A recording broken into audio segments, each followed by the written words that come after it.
Thank you very much, Carl, Chris, Sarah, Chris. Thank you all for coming.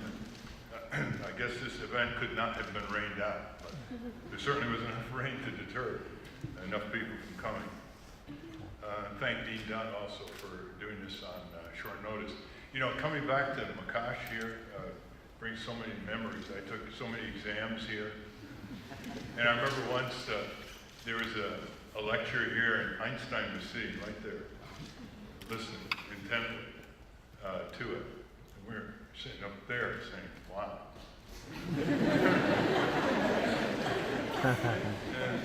And I remember once this room was the scene for a great gathering of students during the McCarthy era.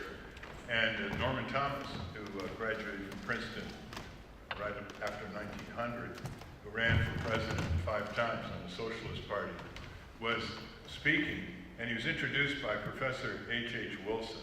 Anybody here remember Professor H.H. Wilson? No. Well, he was a really great politics professor, and he actually introduced the notion of concentrated power and abuse in the Department of Politics. It was a rather controversial notion.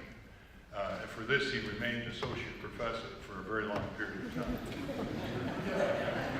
Well, after Norman Thomas gave his address, I walked him over to the Princeton Inn, and walking with him, I said, what do you think your greatest accomplishments were?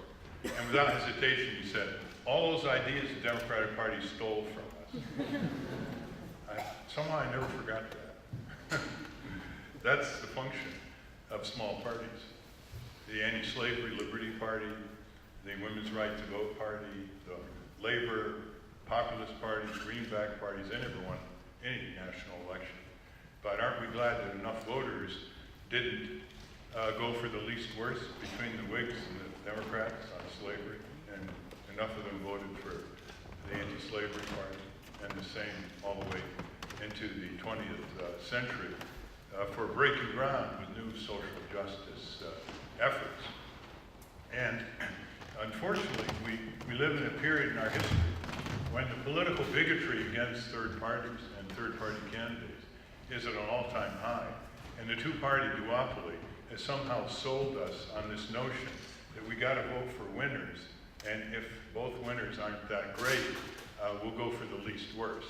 And once you signal that you can't go anywhere else other than Democrat or Republican, and you signal to the Democrat or the Republican candidate that you're going to go for them because they're least worst, you will then be viewed as a vote that can be taken for granted, and the Republican or Democratic nominee will not look backward. That's why in 2004, John Kerry didn't have to worry about the anti-war vote, the anti-Iraq war vote, because the anti-Iraq war movement essentially put a moratorium on major demonstrations and let him have his way.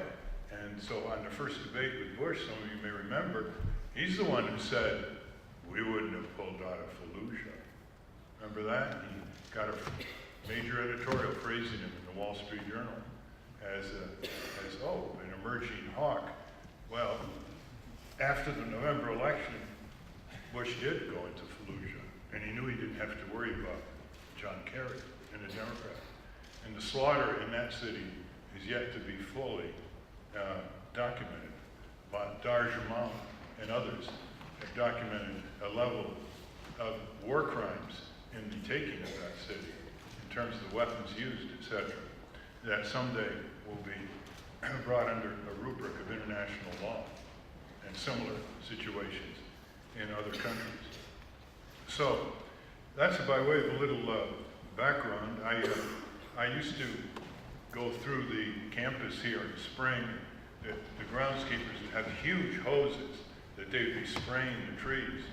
And the trees were being sprayed with something called DDT. And in the dawn, there'd be dead birds on the sidewalks. And they would not be mutilated. They were exposed to massive doses of this spraying. And so I picked a couple of them up one day and took them down to the Daily Princetonian, and there was a senior reporter there, and he had his feet up on a table. Watch out when you walk into a reporter's office. feet's up on the table. And he leaned back and he said, what are you worrying about? I said, there must be some connection. He said, what are you worried about? We have the smartest biology professors, chemistry professors. If there's anything wrong, they would have pointed it out. And that was one of the best lessons I ever learned. I called it my daily Princetonian 101 lesson, because the conclusion was, it didn't matter how smart they were. It didn't matter what great teachers they were. What mattered, did they have the moral urgency to apply their cognitive knowledge, and were they willing to engage in some controversy, if the case may be, or they just stick to their own research and teaching. That's the real dimension. That's the next step that connects knowledge to action. It's that fire in your belly that then can animate your sense of norms and your sense of justice and injustice into applying knowledge to action. I also used to hitchhike out of Princeton constantly. I was totally bored by public transportation, and I wanted adventure. So I'd go down to Route 1, put my thumb out, and whether north, south, I would hitchhike. And I was an inveterate hitchhiker. I think I hitchhiked hundreds of thousands of miles and in the country. And as you might expect, I would, with the truck drivers or others who picked me up, I'd come across crashes. We would come across crashes before the police and the emergency got there. And I would see this horrible cries of pain, and sometimes no cries at all, and bodies just torn apart. And I got interested in the way the vehicle crumbled in on the passengers and the driver, the rearward displacement of the steering column. And I took this interest when I went to Harvard Law School and wrote a third-year paper on unsafe motor vehicle design and the law. And there wasn't much law. There weren't any federal safety standards for motor vehicle construction and design, and the state standards were very, very de minimis, and they were basically Society of Automotive Engineers standards for brake fluid consistency and so on. So I did write this paper, and then I started trying to testify about the need for federal motor vehicle standards in Massachusetts and Connecticut legislature, and that didn't get me anywhere. So I went down to Washington and got a Senate committee interested in it, chaired by Senator Abraham Rivercott, who was my senator in Connecticut. And one thing led to another. General Motors got wind of what I was doing. They put private detectives on me, tracked me around the country. But they made a mistake. They filed me down to the U.S. Senate office building, and they were caught. And the whole thing unraveled into a major congressional hearing where GM, the CEO, had to come in and apologize. And it propelled the motor vehicle and highway safety legislation through the Congress in record time in 1966. And those bills were signed at the White House by Lyndon Johnson. But one thing that drove me, it wasn't just my research on suppressed safety systems and how they treated engineers in Detroit, subordinating them in every conceivable way, safety engineers, to the supremacy of stylists. The stylists had these great facilities, and the safety engineers had a couple crash test facilities that they would run for visiting legislative delegations to put on a good show.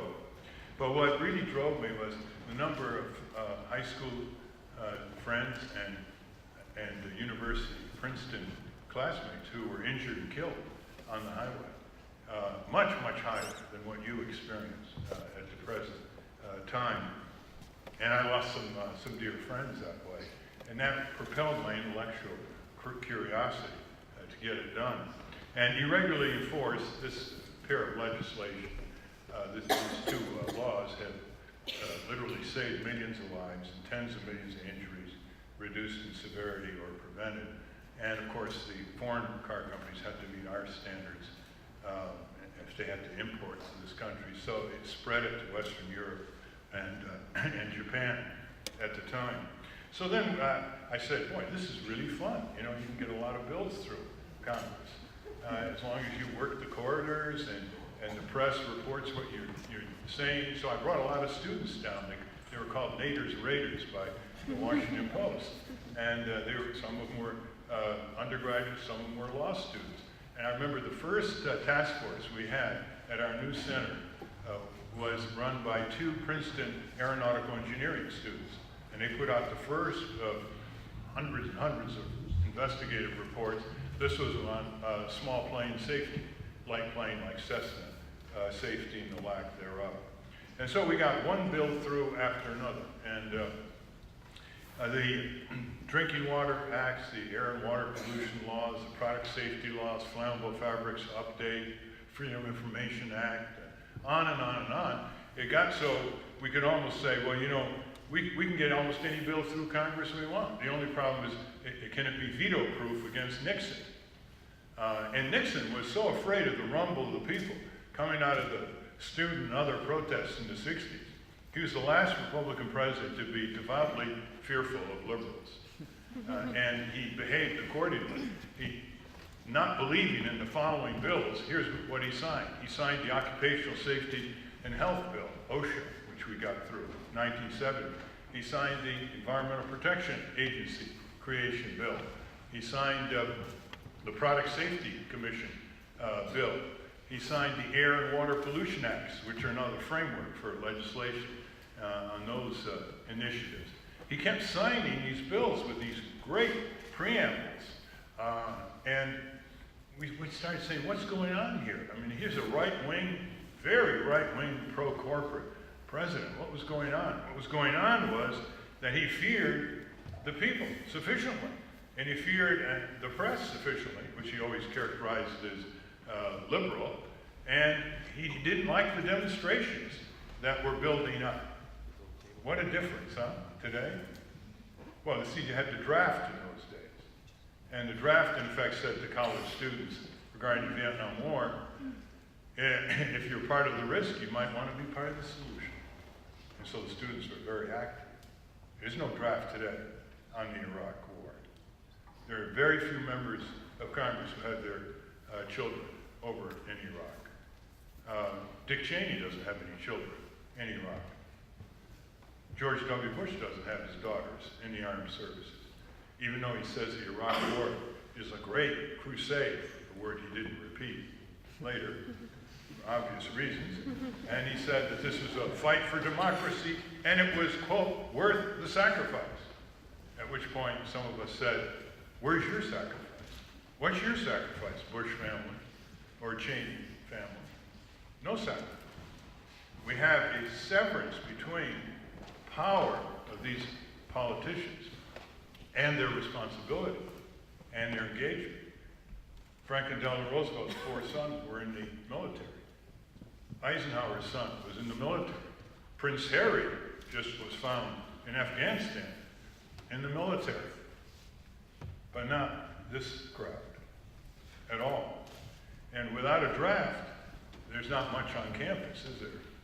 Except for a few forlorn groups that are trying to raise the issue of a war and aggression that has taken over 1 million Iraqi lives, thousands of U.S. soldiers, tens of thousands of injuries, terrible consequences in terms of traumatic injuries and sickness, and broken families in the United States as a result of what they went through over there. And Joe Stiglitz, who just got the Nobel Prize a few years ago, has co-authored a book entitled The $3 Trillion War. That's what he thinks it's going to cost. An amount of money that could have repaired America from top to bottom in terms of its schools, public transit, public buildings, clinics, libraries, etc., with a lot of good jobs that could be exported. So I'm giving you a little bit of this background because the story didn't turn out as well as we thought, because the corporations regrouped in the 70s. They got their lobbies in line in Washington. They expanded their political action committees, so they now have 35,000 full-time lobbyists for the oil, drug, auto, copper, medical, device, you name it, industries, insurance, banking, 35,000. There are about 1,000 citizen group lobbyists, by contrast, operating there. 10,000 political action committees pouring money into the elected officials or their opponents on Capitol Hill. They put their executives inside these high departments and agencies. You cannot list one single department or agency in the US government that is not overwhelmingly influenced by corporate power on the outside and staffed by corporate executives on the inside, including the Department of Labor. So this has reached a point where it can be adequately described as the corporate state. Now, what is the corporate state? It's what Franklin Roosevelt described in a very short paragraph when he sent a message to Congress in 1938 establishing the Temporary National Economic Commission, which did investigate concentration of corporate power. And here's what he said. When government is controlled by private economic power, that's fascism. Those are the exact words, echoing statements that Lincoln had made and Jefferson had made about the moneyed interests in those days, as well as some of our other presidents like Woodrow Wilson, explaining basically the incompatibility between corporate supremacy and popular sovereignty. This country was not designed for corporate supremacy. The preamble to the Constitution, which Justice Scalia should memorize, is we the people. He doesn't seem to understand that. We the people. We the people, not we the corporations. And the sequence, as we see the Federalist Papers and the Constitution and Declaration of Independence, is that the notion of popular sovereignty of the people, was not a quaint cliche. It was meant to be, even though the Constitution had its serious omissions, such as allowing slavery and not addressing women's right to vote. It was amendable. And you'll recall the words of the Declaration of Independence, which echoed with what might be called some of the most radical political statements from then to now. Now, my subject today is going to focus a bit on the corporate state and destruction of democracy. And I want to address how you are screening out reality. Most people screen out reality. They live by myths because myths serve certain very important psychological and intellectual purposes. And if you're very specialized, you will screen out reality in the second level of screening.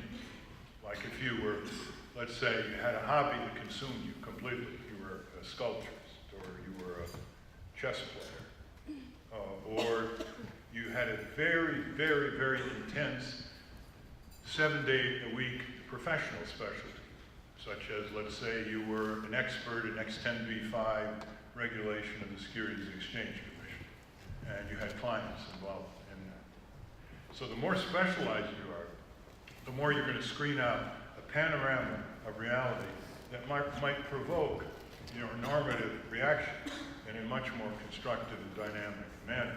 In other words, people crawl into their own sinecure, their own little hole, if they're not careful, especially in an age of specialization. The second factor that screens out reality is ideology. Ideology. When I was at Princeton, students just divided themselves politically to Democrat, Republican. There was an occasional socialist.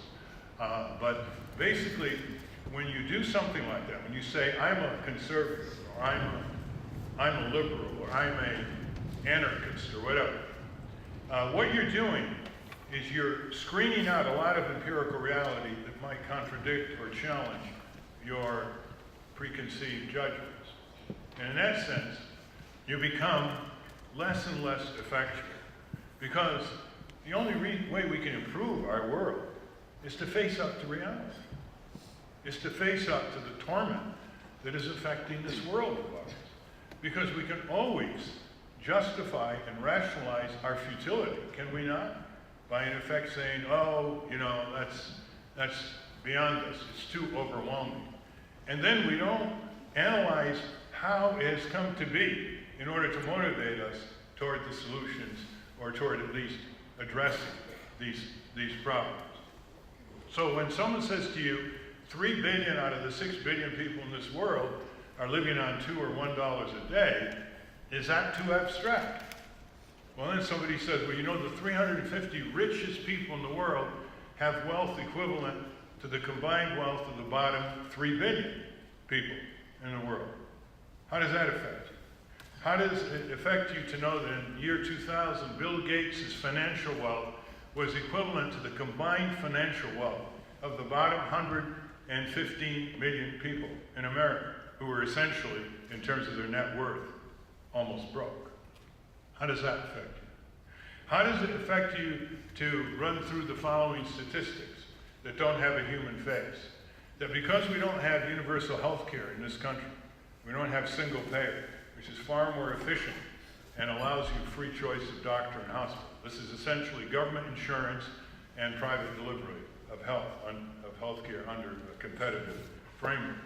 That 18,000 people a year in this country die because they can't afford health care, according to the Institute of Medicine of the National Academy of Sciences. Pretty conservative figure, which means hundreds of thousands get sick or don't get diagnosed in time every year. What does that do? What does that do to you? What does it do to you to know that 3,000 people died on 9/11, and that is essentially less than 3 weeks total of the number of Americans who died from workplace-related disease and trauma in the United States? Week after week after week, according to OSHA estimates. What does it say to you to know that over 200,000 people in this country died because of hospital and medical negligence and because of side effects of drugs and hospital-induced infections, which is a terrible epidemic? Centers for Disease Control estimates 200 to 250 people a day die from hospital-induced infections, and there aren't many antibiotics left that can deal with the resistance pattern. Now, what does it mean to you to learn 65,000 people, according to EPA, die from air pollution in this country? What does it mean to you that under the Clinton-Gore administration, sanctions, economic sanctions were imposed on the people of Iraq? Military sanctions is one thing. Economic sanctions that damage civilian life is a crime under international law. And a distinguished task force of physicians estimated 500,000 children in Iraq died as a result of those embargoes of critical material, including chlorine, which of course is critical to drinking water purity or microbial control. What does it do to you? What does it do to you to know that hundreds of thousands of students are being ripped off under the student loan rackets? Sallie Mae, in particular, a basically fundamental example of government-guaranteed capitalism, where they can rip you off with abandon, with fine print contracts that even law schools don't analyze to protect their law students taking such loans. And if you don't pay and they can't collect, they can go to Uncle Sam for a guarantee, government-guaranteed capitalism. What does it say that universities and colleges, until very recently, were not alert to these deceptions and frauds that often tracked students decades after they graduated? They got into a debt spiral, which they couldn't get out of. And because they were in a debt spiral, their credit rating wasn't very good. And many of them couldn't get certain jobs as a result. And where were the universities to basically say, we're not going to take these freebies and these junkets and the financial aid offices from these student loan corporations? What does it do to you to know that 13 million children in this country go to sleep hungry every day in this country? What does it do to you to know that 45 million workers, 1/3 of the entire workforce, make under $10.50 an hour before deductions, many of them working full-time and with side jobs, and they don't have health insurance? What does it do to you to know that the GDP in this country is at least 20 times per capita productivity greater than 1900? In 1900, there was poverty. But when you have an economy that has increased its productivity per worker 20-fold, why is there any poverty in this country? What is the disconnect between the relentless increase in paper wealth and GDP, and 80% of the workers in this country falling behind. Where we have an economy almost double the size of 1970, and yet in inflation-adjusted terms, the peak wage in this country was in 1973. It still is the peak wage in this country in 1973, adjusted for inflation. Just barely, after all these years, maybe slightly surpassed. But with the home subprime mortgage, it doesn't look like it's going to be anytime soon. What does it mean to you that the head of Walmart, with his rubber stamp board of directors, made $11,000 to $12,000 an hour, 8 hours a day last year, when he had a majority of the workers were making $6.5, $7.5, $8, $9, $9.50 an hour? Just think of that. Think of that. What does it mean to you that you're likely to go into the pattern all too often of prior Princeton graduates and have your exquisite talents trivialized because it pays well? Where you have exquisite talents, but you're not working on the major problems affecting the world. That's one reason our class in 1955 started Princeton Project 55. Because we didn't want Princeton students who could get 20 job offers from Wall Street to Houston.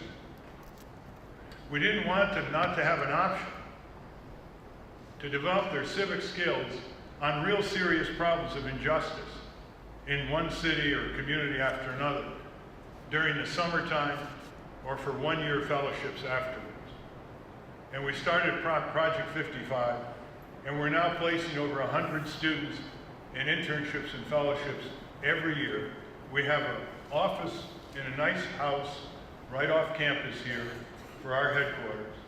It was donated to us by Princeton fellows in Princeton 55 who went to Silicon Valley and made a lot of money in the class of 91 and 92. And they decided they were so grateful for the experience that we gave them that they were going to get a building for us. And there it is. Now, imagine if thousands of classes, 30 years out from graduation, did something like Project 55. How many opportunities there would be for you not to have your skills trivialized? How many opportunities there would be for you as students in Project 55 to work on global tuberculosis problems? That's one of the projects.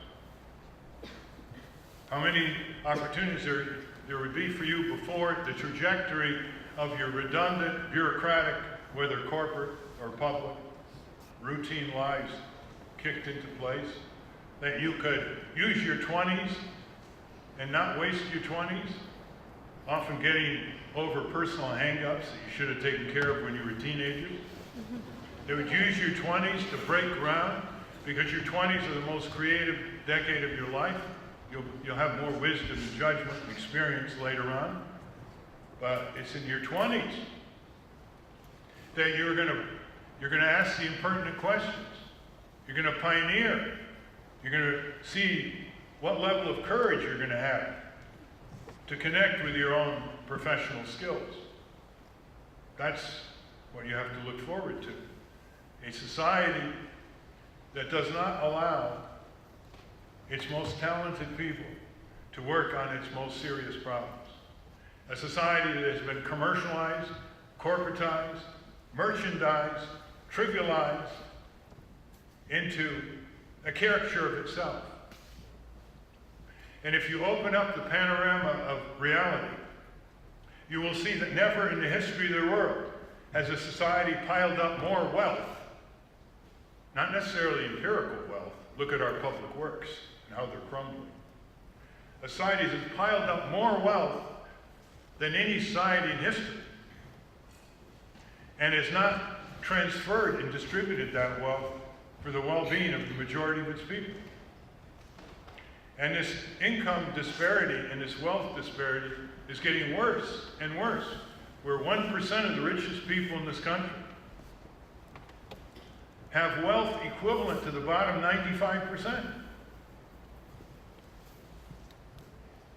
And so I'm giving you these broader statistical representations of reality without necessarily going into case studies, which could be really heart-rending. Because I just want you to ask yourself, are you getting angry? What's your level of social indignation? What happens when you do get angry? Do you have an outlet? Now let's focus on the political system here. How do corporations take over government? That's an interesting excursus. Be a nice course at the Woodrow Wilson School. How do they take over government? Now, you might say, why do they want to take over government? Well, go back to Thomas Jefferson, who said the purpose of representative government is to, quote, counteract the excesses of moneyed interest, unquote. That was our major bulwark against a rampaging wreckage and havoc of greed and commercial instinct. By the way, every major religion in the world, many centuries ago, told their adherents not to give too much power to the merchant class, because that commercial instinct is so motivated, so relentless, so single-minded, and when it comes up against civic values, it runs roughshod over it, or collapses it, or weakens it, or destroys it. Civic values can be democracy values, could be freedom of speech, petition, assembly. It could be health and safety, respect for posterity, respect for the environment. All the things that we would like to say are not for sale. Every democracy's got to have sanctuaries where what is going on in those sanctuaries are never for sale. Government should never be for sale.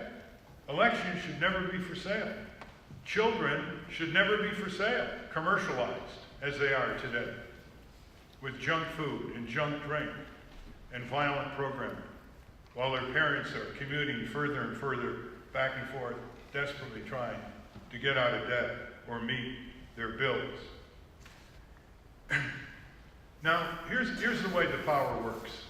And it's nothing particularly new to you, but it has to be kept in the forefront. The first way corporations take over government is to buy elections. Is to basically dangle a lot of money in front of a lot of candidates who want to go on TV, who want to get reach to the voters, and they can make plausible commentary for all this money that they deal out. They can say that they want access to the members of Congress, say, or the state legislature. They can say that they need less regulation. They need tax relief. They need more consideration for the jobs that they want to create, etc. It's a real laurel high. It's very tempting for political officials to listen to these plausible rationalizations. But in their cumulative impact, what happens is money begins to nullify votes. It nullifies the consequences of what voters thought that they were voting for. The two parties then hand them something that they could never have thought of, these corporations. The two parties develop a duopoly. And as a result, what happens is that they carve up the districts, gerrymander the districts. And in carving up the districts, 90% of the House of Representative districts are not competitive in a two-party frame. That is, the Democrats run these districts, the Republicans run of these districts. So there is no election when there's no contest. And there's no contest when you don't have two viable choices, at least, on the ballot. And as a result, you have coronations. Now what's fascinating about this is a preclusive destruction of electoral democracy. It's one thing not having multi-party candidates the way they have in Canada and Western Europe and South America and elsewhere. But not to have a two-party election in most congressional districts, I might add, in most state legislative districts. 60% of the incumbents in the state legislature in Massachusetts don't even have an opponent.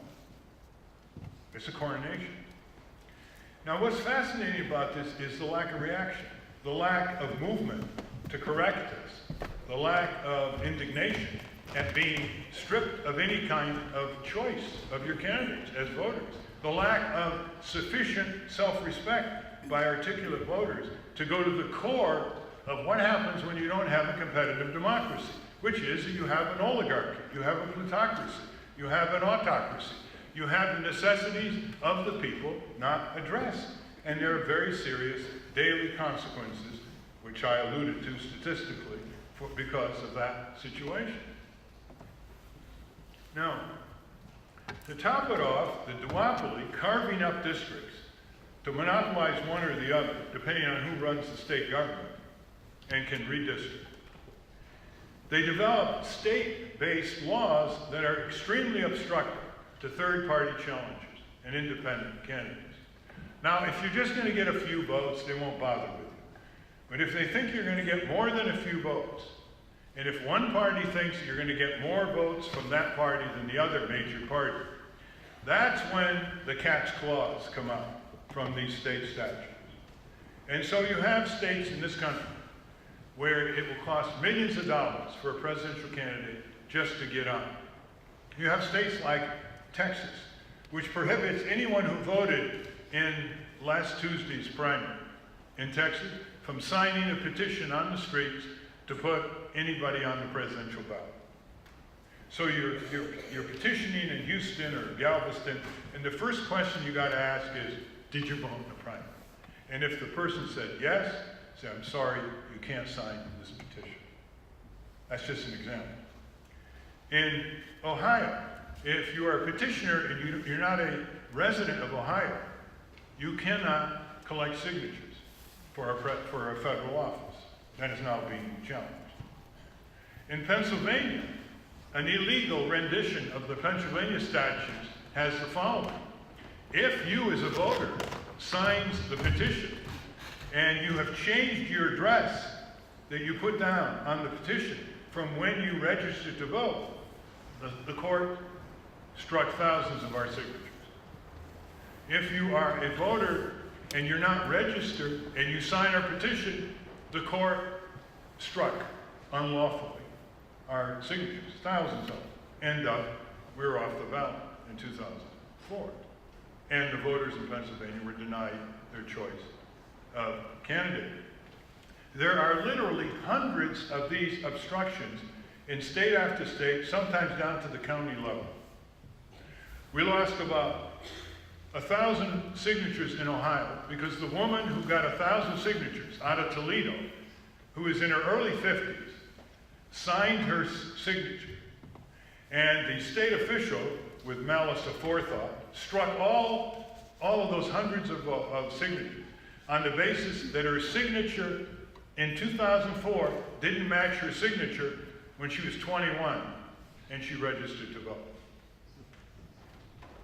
I wrote my first article on third-party obstructions to third parties in the Harvard Law Record in 1959. And I read it not long ago, and it's a gross understatement of what's going on today. It's worse, in other words. In the 19th century, it was so easy to get on a ballot that in some states, all you had to do was print the ballot. And people would vote and you'd file it. That's the reason why all these little parties were able to get on. And then when the Communist Party started trying to get on the ballot in the 20th century, that provided the excuse. And it's been downhill ever since for legislatures to pass these kinds of statutes. Now, once you have that kind of narrow choice, the corporations can go to work on the government. And they have transformed our government to a point where your political science textbooks are obsolete. They can't keep up. The outsourcing of government functions, Halliburton style, Blackwater style, etc., has reached such a level that the government's expertise has been drained out of it because the government's experts are saying, why can't we go and work for these corporations who've got these outsourced contracts from the Pentagon or Department of Agriculture or Department of Interior, etc., and make twice as much money. So the government has outsourced its brains. And the result is the government now says, well, we have to continue giving Blackwater more contracts, because we don't have the expertise.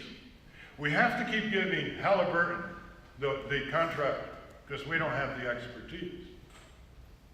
In the meantime, hovering around the government are these political action committees, are these lobbyists, are these placement of corporate executives.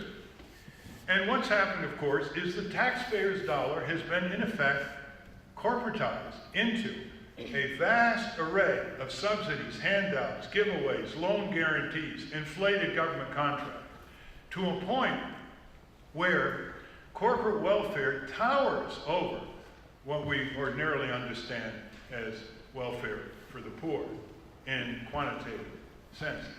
Towers, hundreds of billions of dollars.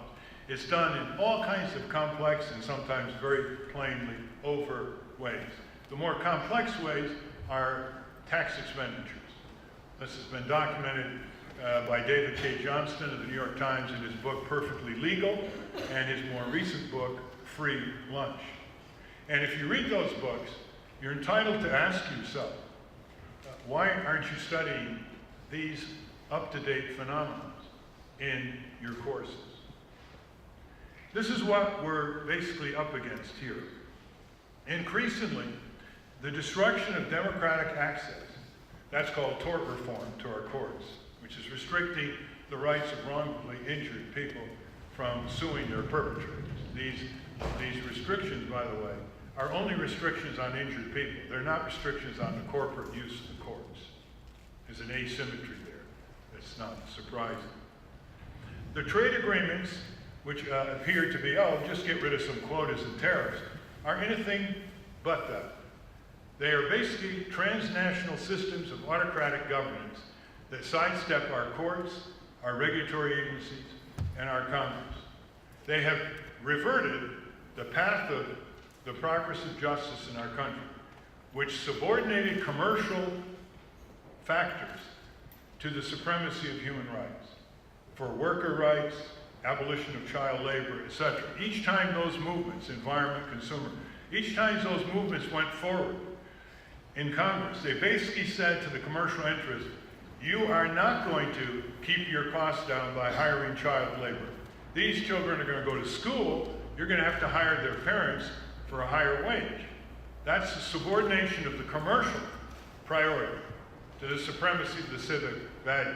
What NAFTA and WTO do in all their details, very few of which have been read by the legislators who pass it, in all their details, is set up a system where worker, environmental, consumer, and due process, access to justice, rights, are subordinated to supremacy of international commerce.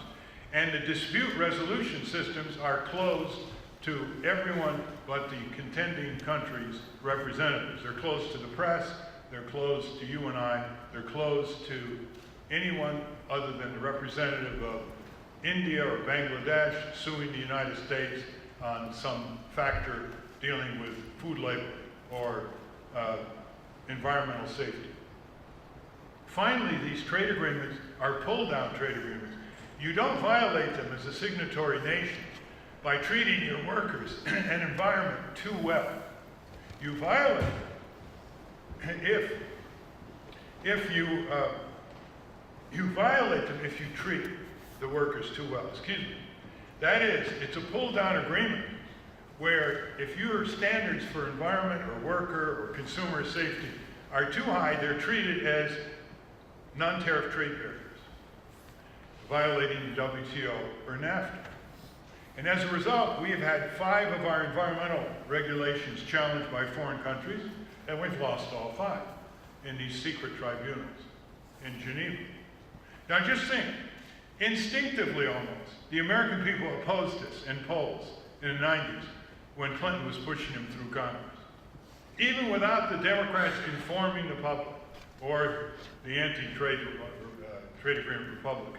It was very one-sided. The New York Times, the networks, all had this economics 101 free trade concept in an age when those weren't the principal variables.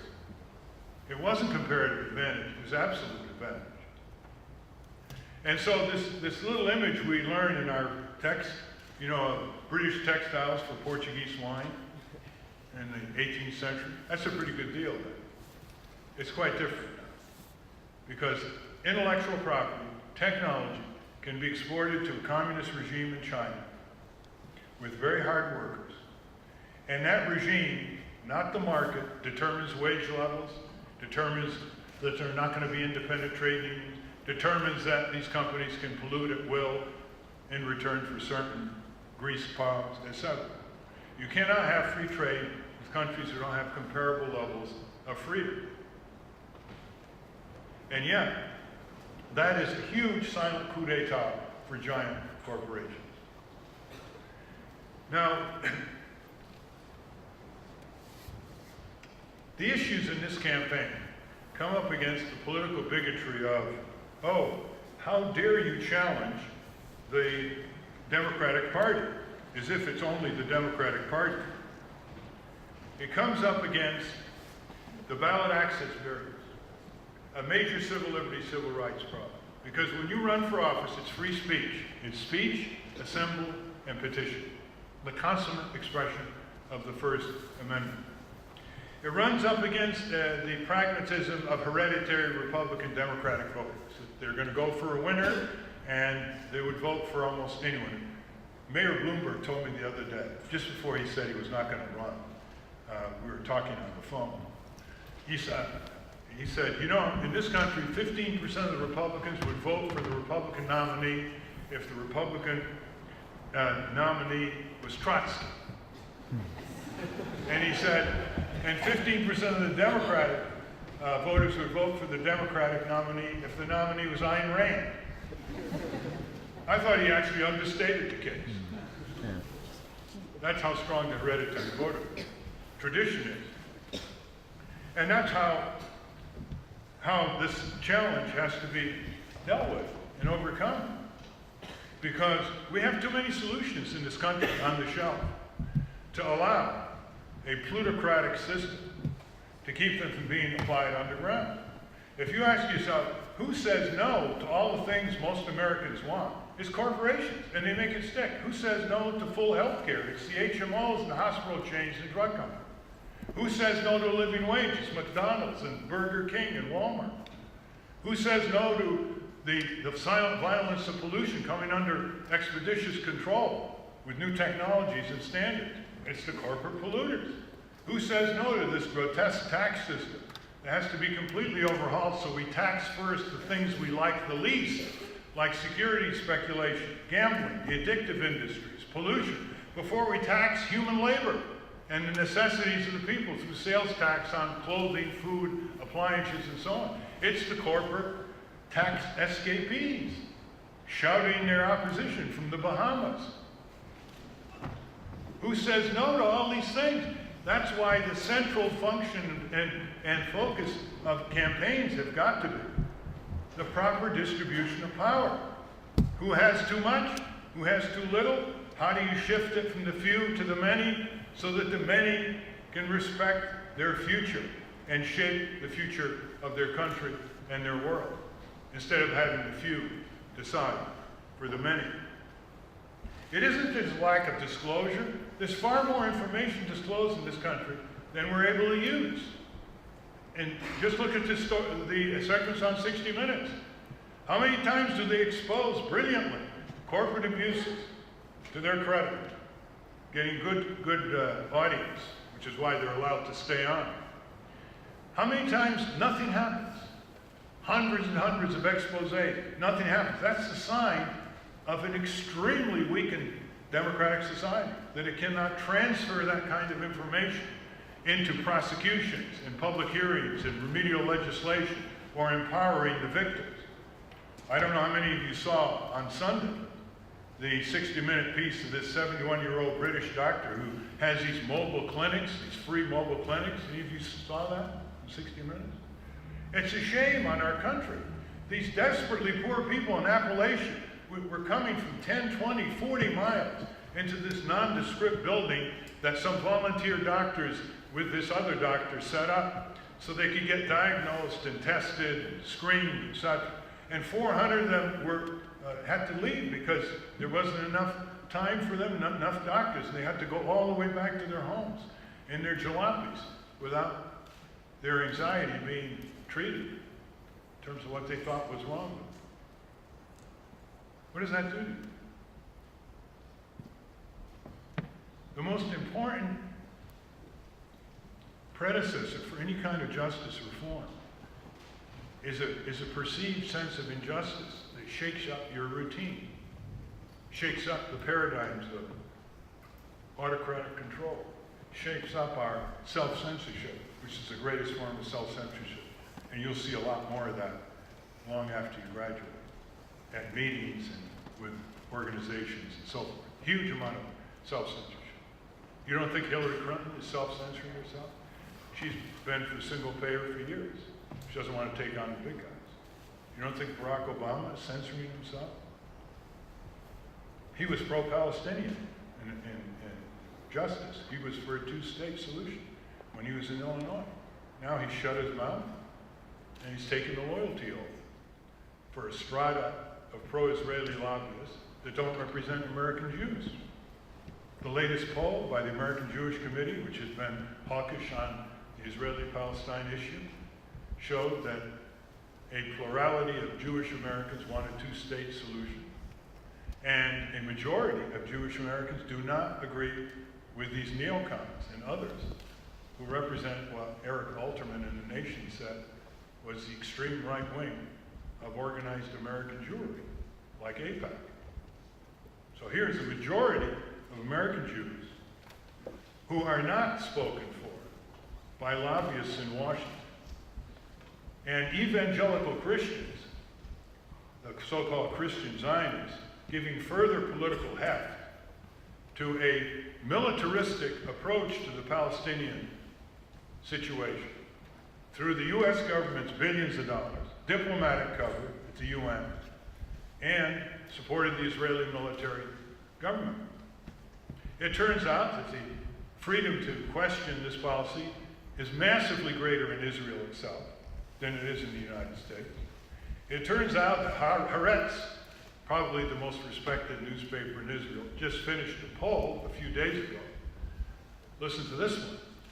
A majority of Israelis, including a lot of ex-military and security people, want a negotiation for a ceasefire with Hamas, notwithstanding what's going on these days. Now, you'd think the U.S. government, if it really wanted to solve a problem that's radiating all kinds of insecurities and problems throughout that part of the world, that it would stand with the Israeli peace movement and their counterparts that they've spoken with constantly and worked out solutions to, the Palestinian peace movement, instead of aligning itself with the hardliners who are now in control of the Israeli government. Just the way our country's citizens are against the Iraq war, 70% won out yesterday, but the hardliners are in charge of the U.S. government. And they are ignoring the more rational, more peaceful, more intelligent opinion of the American people. This is what we have to contend with here. I was amazed to see that some 1,500 Israeli Army reservists and Air Force have refused to serve in the West Bank and Gaza. And some of them have gone to jail as a result. They have a website. They're called the Refuseniks. They're all categories of general, colonels, privates, etc. And their proclamation was spectacular. Spectacular. They said they would defend Israel behind its 67 borders to the limit. But they were not going to go into the West Bank and Gaza. These things don't percolate in the press here. 500 Israeli and Palestinian families now belong to a bereaved parents council. Every one of them lost a child to the conflict. And they now have a DVD out on them, which illustrates a very powerful Nelson Mandela, Mahatma Gandhi type movement, which you never hear about here. They even came over here and got no press. This is screening out reality. If you're interested in peace, And our government has got a stake in that situation. You ally yourself with the peace movements, with the former mayors, or the members of the Knesset, or former members of the Knesset, or ministers of justice, or former security chiefs and generals who are all part of the peace movement, who at times would put 50,000 people on the streets in Haifa. But that's all taboo in Congress. That's all taboo on the presidential campaign. There isn't the slightest bit of compassion for what's going on now in the world's greatest prison, called Gaza prison. Cutting off medicine, food, electricity, the chemicals needed to purify drinking water. This is an embargo creating a humanitarian crisis. People are dying because they're not getting their chemotherapy. They're not getting their kidney dialysis. And who is the occupier? And who's done the blockade? And who's the fifth most powerful military power in the world? And who should be first in terms of initiating peace? It's the occupier, backed by the U.S. government. They're the ones who have the luxury to initiate peace. And what occupied people wouldn't resist it? There aren't many people who followed Nelson Mandela. Most people resist. What do they have? They resist. They can't get food for the family. They can't get medicine. They have all these checkpoints. They're blockaded. And it's 22% of Palestine. That's what they're willing to settle. And it's not enough for the Israeli government and the U.S. backup. You want to count casualties? There are thousands of Palestinian casualties compared to Israeli casualties. All casualties are too many. But in terms of civilian casualties, children casualties, the tilt is very heavily to the detriment of the Palestinian people. Let me conclude on this note because I want to make clear the kind of distinction there is between the Nader Gonzalez ticket, and Matt Gonzalez is a great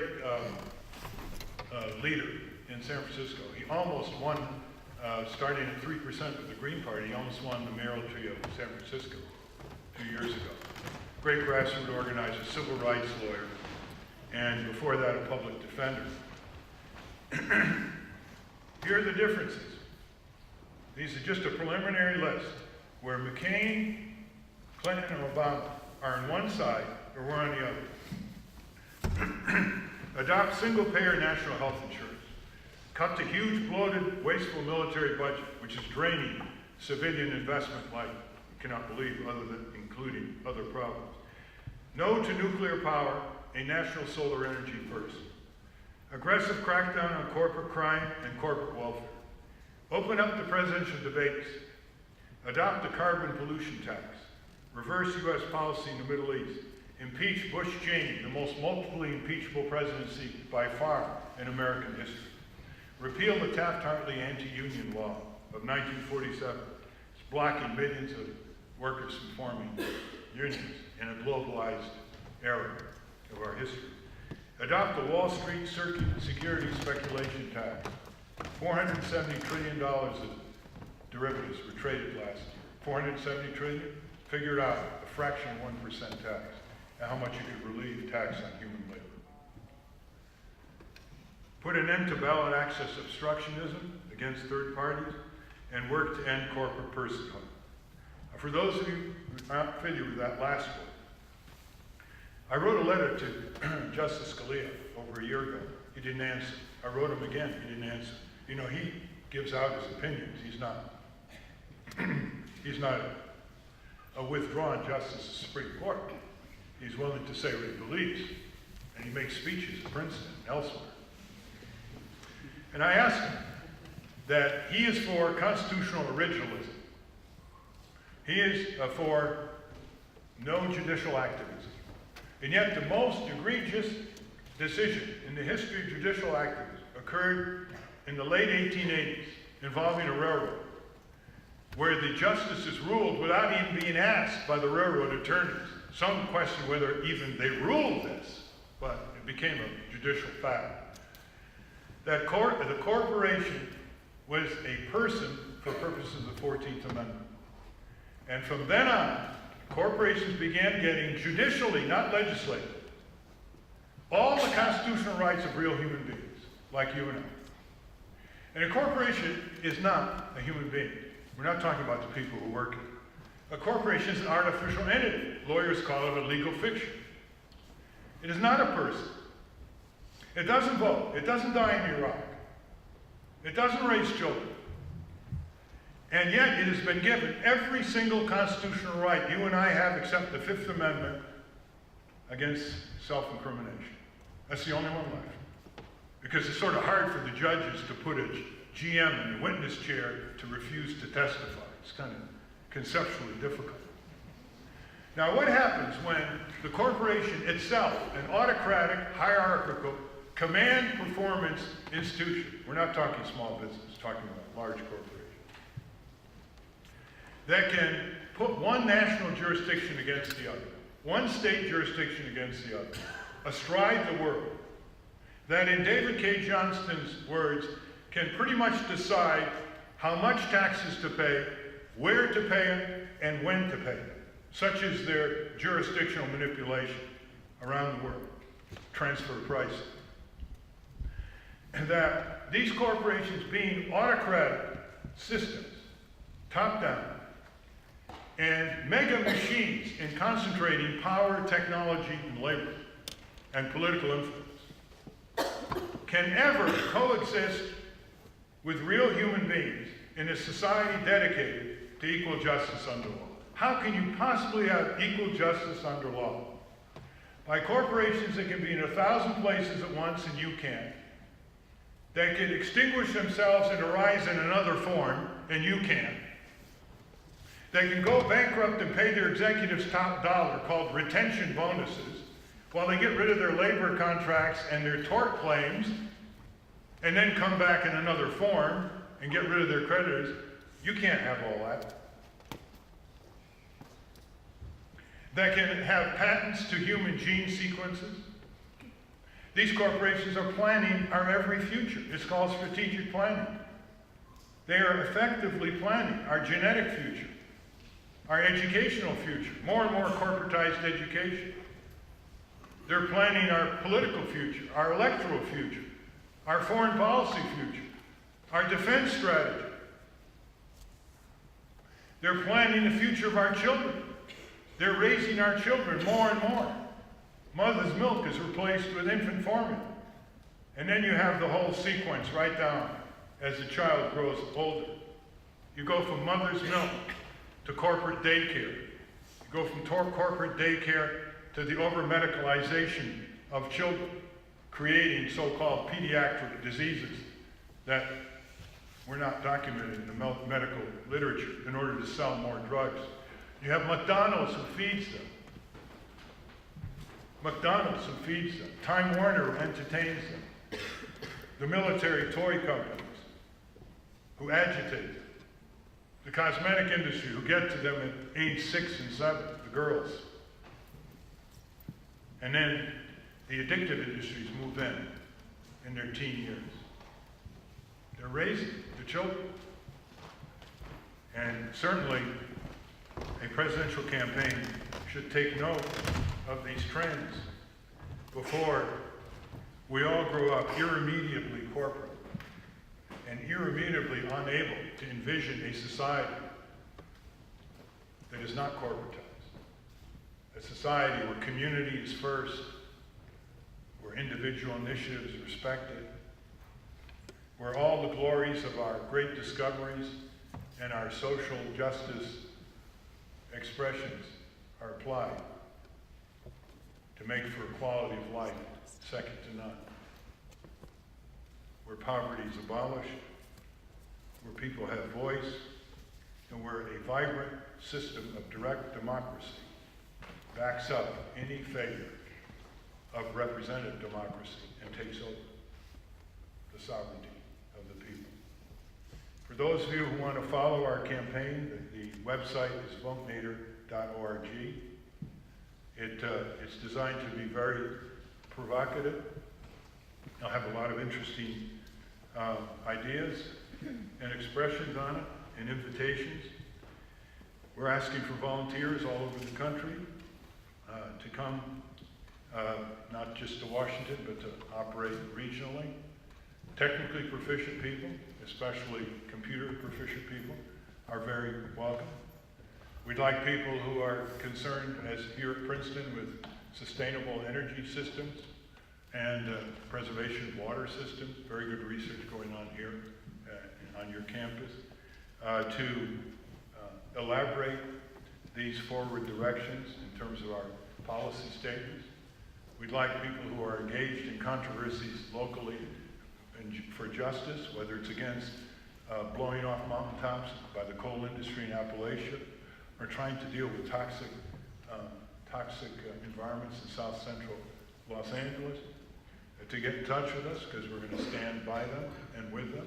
We are not going to campaign as a parade in front of people, turning them into spectators. We want to campaign with the people. We want to set standards for presidential campaigns, regardless of the number of votes we get, so that there's a framework for the people to hold these other parties to. That includes taking no commercial money, no PAC money, only contributions from individuals. VoteNader.org was the same website in 2004. I just looked at 30 of our position papers on every conceivable thing, from industrial prisons to the drug war, to consumer protection, foreign policy, defense policy, you name it. Hardly a word has to be changed, other than dates. We're a country stuck in traffic. These are not off-the-wall proposals. With almost no exceptions, if they were polled, the majority of people would be supportive of them. The country is stuck in traffic. It's your job, inside and outside the electoral arena, whether you choose to run for election locally, state, national, whether you choose to work for international organizations, never to let your talents be trivialized, never to let your talents be bureaucratized, a very serious ailment in our world these days, and never to let your horizons be curtailed by cliches and monotone, repeated slogans that basically you'll pierce to the reality of the situation. And you'll never let ideological occlusions or a limited self-respect of your significance in this world of ours over the next 50 to 60 years to separate you from your best instincts, your best knowledge, your best value systems, and the reformation of this world of ours. You are in the top 1% of people your age in this world in terms of the country you live in and the power you can exert as a result, your health, and your educational attainments. You're in the top 1%. That, I think, invites a moral imperative to think much more highly of your significance in terms of your commitment to the great work on earth, as Senator Daniel Webster once said. Justice is the great work of humans on earth. And that's one reason why we're trying to spread the whole idea of Princeton Project 55 to many colleges and universities around the country. And that's one reason why we always come back to old Nassau. Wallow in memories only temporarily, and then ask ourselves, as members of the class of 55, how can we get this university and its alumni to reach a fraction of its potential in terms of linking knowledge to action, to systems of justice that will fulfill the human possibilities of as many people as possible in this world of ours, and the preservation of this world for all its fauna, flora, and human beings, for something that our founding fathers always used to call posterity. Posterity. We should never forget that word. Thank you very much. I have a question.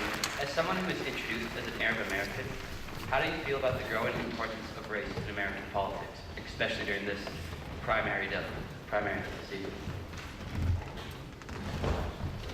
The growing importance of race, you say? Well, you know, it's a tremendously wonderful surprise that Barack Obama become the front runner in the Democratic race. I think now, because it's coming down to the wire, that race is going to be a subtext, maybe not overt, in some of the forthcoming races. There was some indication of that in Ohio. And unfortunately, I don't put it past some of the Clinton operatives and feeding some of them indirectly. I think Bill Clinton did some of that in South Carolina when he compared Obama's win with Jesse Jackson's win. There are very certain signals here. I hope they don't go toward that cliff, though. It could become very ugly if it does. Right now, it's a fantastic chapter in American history. Apart from all their other positions, that a woman and African American are the front runners in the Democratic Party, and that both of them in the last poll ran ahead of McCain. McCain came in at 44, Clinton 50, Obama 52. But when the tension increases, that's when things start getting a little ugly, so watch Pennsylvania carefully. The next few is North Carolina as well. Yes. I don't know whether you meant that's what you meant, but. Yeah, in terms of policy, yeah. Oh yeah, in terms of policy, it's there in terms of the treatment of the inner city, the allocation of public resources, municipal services, in terms of lack of law enforcement against predatory lenders, rent-to-own rackets, payday loan gougers, and still employment and housing discrimination. Sure, I thought you were talking about just it's, you know, it is getting better. Let's face it. When I was your age here at Princeton, 750 students, class of 55, maybe 2 African Americans, 2. 1 or 2 Hispanics. They're usually children of South American dictators. I mean, it was pretty bad, and all men. And by the way, everyone smoked here. You know, if you didn't smoke, you got it blown in your face. You're sitting listening to a lecture or taking an exam, and people would smoke. You know, the guys would smoke. And it'd be this huge haze in McCosh, 50, and nobody would think any of it. See how values change? I mean, what if people did that today? What if your fellow students started smoking? You walked in. I mean, it would be outrageous. When we started getting the non-smoking sections in airlines, oh, they said smokers are going to revolt. They're going to go to the restroom on the airline. They'll start fires and everything. And so things change. Race issues change. Other things. The whole movement against the tobacco industry is considered impossible. The whole movement to get arms control between the Soviet Union and the U.S., dismantling nuclear weapons. Forget it. Never happened. Don't let anybody tell you things will never happen. They should happen. You've got plenty of examples to rebut the first. Yes.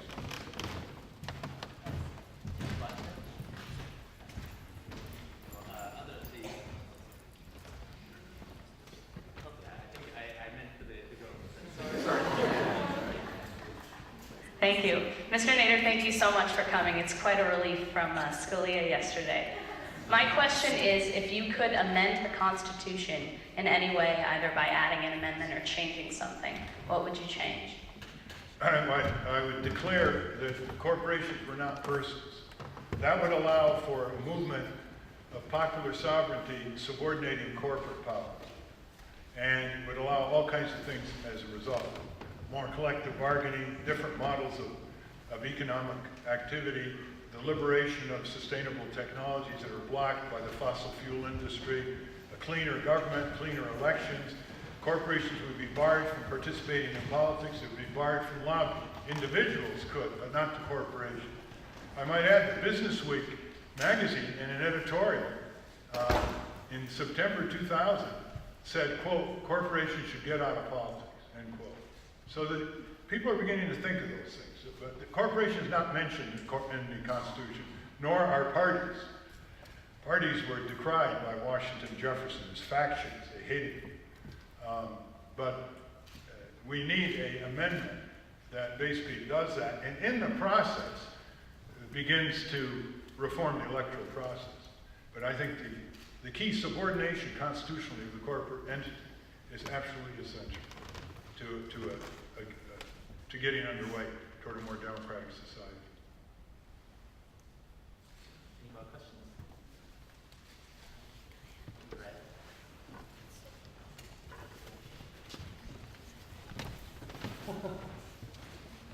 I obviously have to thank you for your talk, and I have to bring up the third rail of the discussion that really hasn't been raised today.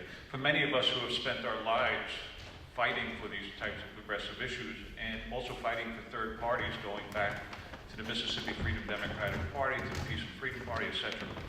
My concern is that we have seen the consequences of third party running. And although those consequences in some ways are overlooked in terms of your campaign, as an attorney who works on progressive issues, the fact that the Bush administration has been able to appoint about 350 judges, all of whom are vetted by the Federalist Society, I have to raise the following question. And that is the implications of a third party running and running the risk of giving votes to the opposition. And I ask the question specifically, will you be willing to ask your supporters in those states in which the outcome is not in question to trade their votes with others in other states so that at least we can begin to create the higher percentage of third-party voters so that in the future you can't be excluded from campaigns. If that had been done in 2004, it's possible that we would have ended up with a far different outcome, especially in states like Florida trading votes for a state in New York.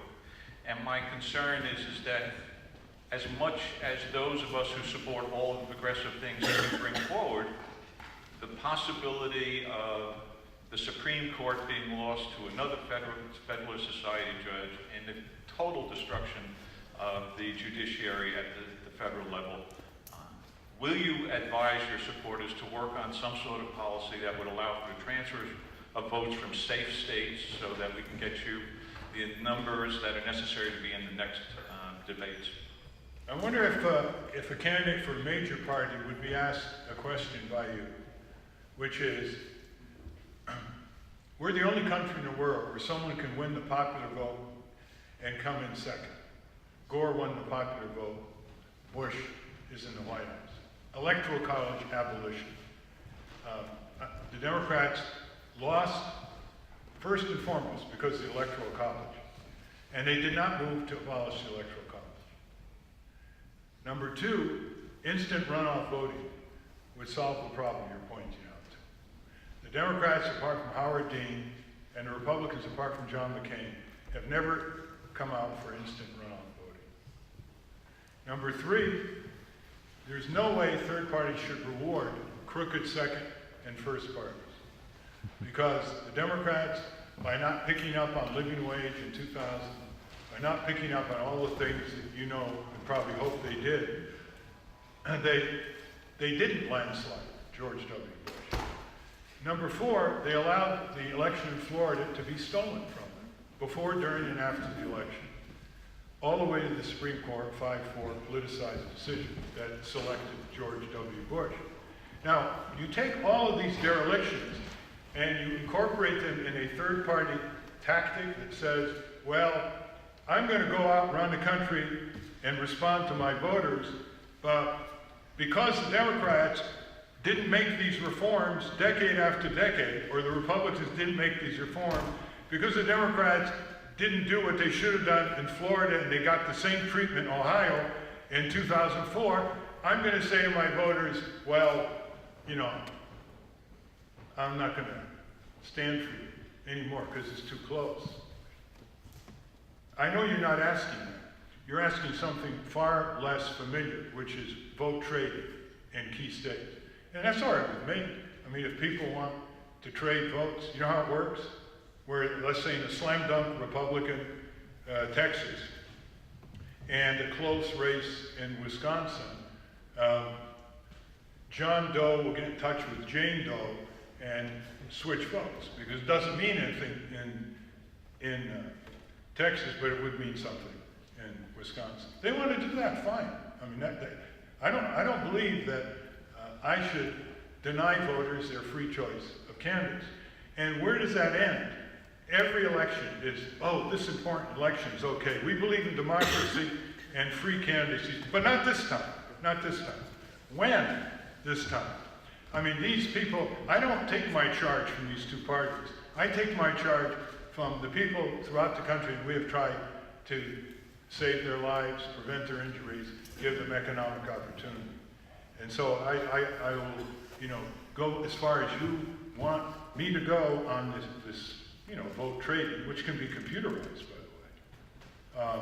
Jamie Raskin of American University Law School developed this in 2000 because of the Electoral College. We got to get rid of the Electoral College. What other country in the world can someone come in second and become the head of the country? Prime Minister. It's crazy. We're laughed at. Jimmy Carter goes and monitors elections abroad, and he requires the country to fulfill 5 criteria, including a paper trail. 5 criteria. He comes back to Atlanta, and a reporter said, "Could you monitor elections in this country, Mr. Carter?" He said, "No, because none of the 5 criteria are met." And we can't look at the voting machine mess, and no, they can't even come to vote straight. So you just can't play that game. Now, as far as Supreme Court is concerned, Mr. Scalia was approved by 98 of 100 senators. 2 were not in town. I was up there lobbying the Democrats. I would beg the Democratic senators, just vote against him for the record. Al Gore, vote against him, just for the record. You don't want a 98-0 vote for one of the most reactionary, brilliant guys on the Supreme Court. And he wouldn't do it. Then comes Justice Thomas. The Democrats control the Senate. The nominee comes up, Justice Thomas. 11 Democrats go across the aisle, and he wins 52-48. He would have been rejected. Now, in the earlier days, the Democratic Party was tougher. You're old enough to remember that when Nixon sent Carswell as a nominee to the Supreme Court, the Democratic Senate rejected him. He then sends Judge Hainsworth, and the Democratic Senate rejected him. And then he sends Blackmun. See, that's when they were really fighters. So when they start talking, well, okay on everything else but the Supreme Court, I say to them, they could have stopped Roberts. You know, they're a high minority. They could have filibustered. They could have stopped Alito. They could have stopped them and made Bush keep sending more up there until they were reasonably satisfactory to them. But my specific question is, will you allow a link to be placed on your website that will allow individuals to trade votes? It isn't a matter of allowing. They can do it themselves on their own website. Will you support it on your website? I support anything voters want to do. You know, if they want to do it, they do it.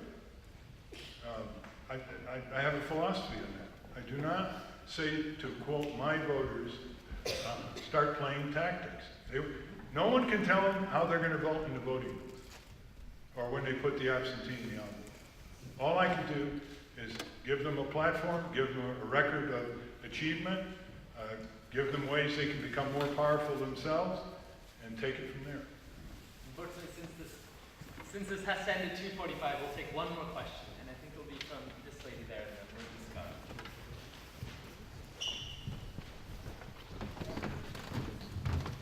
I too would like to thank you for coming back to Princeton today and giving such an inspirational speech. By running for president over the last decade and a half as a third-party candidate, do you think you have in any way effectively pressured the Democratic Party to change some of its party platforms? And if so, which ones? That's a very good question. I have to answer it almost no. This is a party that is so ossified in its corporate Democratic mold that there isn't enough pressure. I thought we would get them on living wage because in Florida, Acorn put a living wage amendment in 2004 to raise the minimum wage by $1. It was a minimum wage, not a living wage. And we contacted Kerry's people and said, why don't you jump on this? This is a great issue. We've got to win Florida. And Kerry's people wouldn't touch it.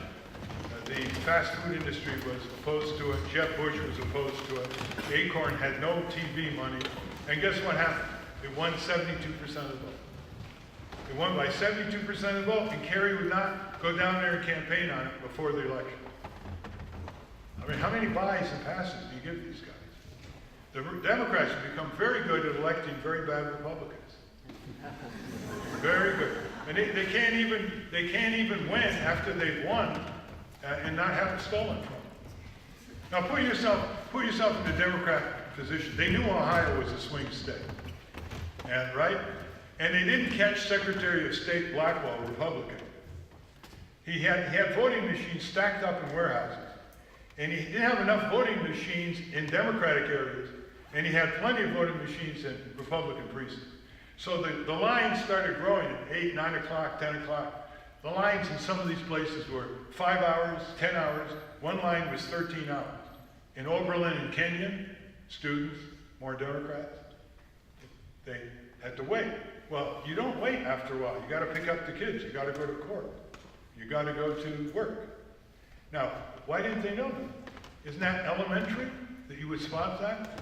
When Kathleen Harris misdesignated thousands of Floridians as ex-felons because their names were similar to felons, and it wasn't by mistake that they did that, because they try to repress certain voters who they think lean Democratic. Tens of thousands of people were disenfranchised. Well, where were the Democrats? Why didn't they spot that before the election? There was a consulting firm that she hired, and the consulting firm did that. That's just one of hundreds of things. The Democrats, even when they win, they know how to let the Republicans steal the election. How many buys and passes do you get? Never mind the two parties. What about the people out there who paid the price? Yeah, every third party in Florida got more votes than the spread between Bush and Gore. So we're constantly getting this political bigotry, as if somehow we're second-class citizens. Because when you ask people who say don't run, you say, what do you mean don't run? And they say, well, we don't want you to challenge the Democrats. You might take more votes. Actually, my votes come from people who stay home and who would have voted for Bush. That was 60% of my vote, 40% for Gore, exit polls. Say, don't run. Don't run is in the censorious tradition in our history of people who say, don't print that, don't vote, don't put that play on the stage, don't run. It's all First Amendment. We've got to be very sensitive to that, because we do grow up thinking that the two parties own the voters. Even with the history of 19th century third-party initiatives that I mentioned. Can we have one more, please? I think we can do one more.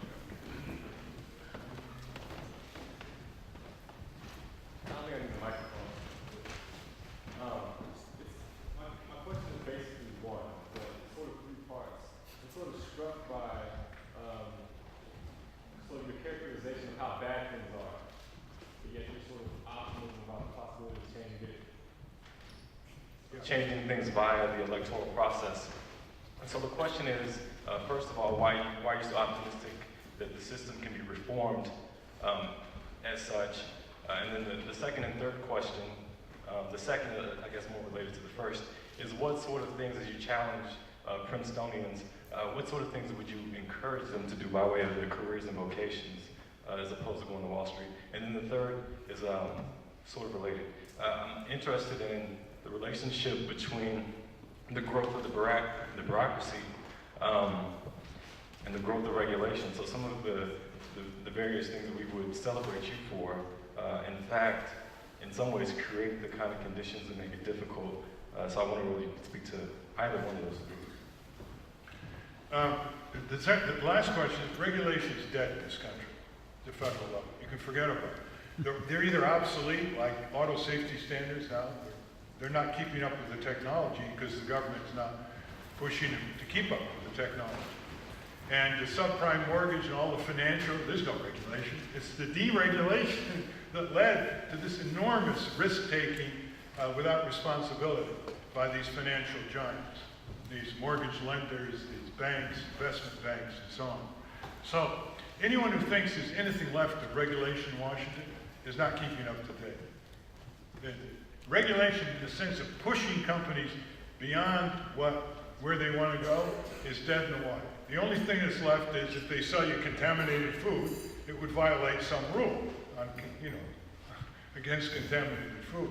But as a dynamic expansion of health and safety and economic justice values, it's gone, it's dead. But more so the growth of the bureaucratic Yeah. state in relationship to Yeah, the growth of the bureaucratic state is heavily the contract state. It's outsourcing, it's subsidizing. I mean, over half of Washington is easily involved in that. It's in subsidizing, bailing out, contracts, grants, joint ventures, you name it. That's what it is. I mean, NASA contracts out over 90% of its business. 90% of NASA's budget is contracted out. In fact, Secretary Gates, Secretary of Defense, testified a few days ago, and he was talking about the Agency for International Development, AID. He said it's become a contract agency. This is a rather blunt statement. It's just become a contract agency. Why am I optimistic? Because the same reason you should be.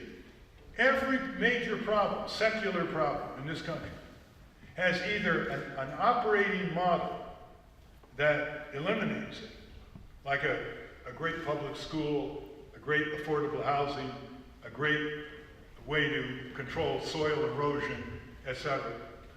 Every problem either has operating models on the ground, or we know that the solutions are practical on the shelf, like energy. Energy efficiency can eliminate the need for any nuclear power plants and other fossil fuel expansion. We could run this country on less than 20% of the energy that we have. We know how to do it. There are buildings, et cetera, that show it can be done. That's where the optimism comes from. We can engage in preventive health. Fantastic operation of preventive health in terms of nutrition, in terms of exercise, in terms of a lively neighborhood and community in that sense. And so that is where the optimism. Now let's say we didn't have those solutions. Would I still be optimistic? You want me to answer that? Let's say we didn't have all these solutions, right? Here's my answer. There is no alternative. I once went to Firestone Library. I'll never forget this. I was a sophomore, and I was overcome by the injustices of the world. You know, sometimes that happens to you. And you have that peak level of idealism, and I'm saying to myself, I got to come to terms because I got pessimistic. And so I went into the library. Someone told me, read Schopenhauer, because he's a philosopher of pessimism. And so I read Schopenhauer, and I read all these gloom and doom philosophers from Europe. It's amazing the difference. I mean, the Oriental philosophers were fantastic in that way. They're much more upbeat. I mean, some of the greatest proverbs come from Asia, for our use, like, to know and not to do is not to know. That's 2,400 years old, China. To know and not to do is not to own. And anyway, so I'm reading Schopenhauer, I'm reading all these things, and then I got disgusted with myself. I said, what is this indulgence? What is this vanity, this intellectual vanity? Is this a instruction to raise a white flag and surrender? How can you have any self-respect for yourself if you give up before you have to give up? So it comes down very much to that level. But we don't need to come down to that level. Just look at what's available. Look at the whole literature on sustainability, the whole literature on self-reliance, community self-reliance, the whole literature on educational techniques that teach kids who are supposedly unteachable and let them flower. No, I don't doubt that those solutions exist. I'm more so interested in the fact that, just to use the metaphor, the demos is sleeping. It really does seem as though it's sort of a disjunct with reality to expect